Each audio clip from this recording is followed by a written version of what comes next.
ما سلككم في سقر قالوا لم نك من المصلين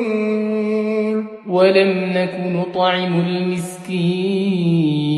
وكنا نخوض مع الخائضين وكنا نكذب بيوم الدين حتى أتانا اليقين فما تنفعهم شفاعة الشافعين فما لهم عن التذكرة معرضين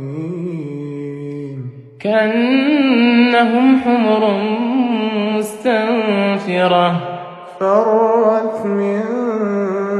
قسورة بل يريد كل امرئ منهم أن يؤتى صحفا منشرة كلا بل لا يخافون الآخرة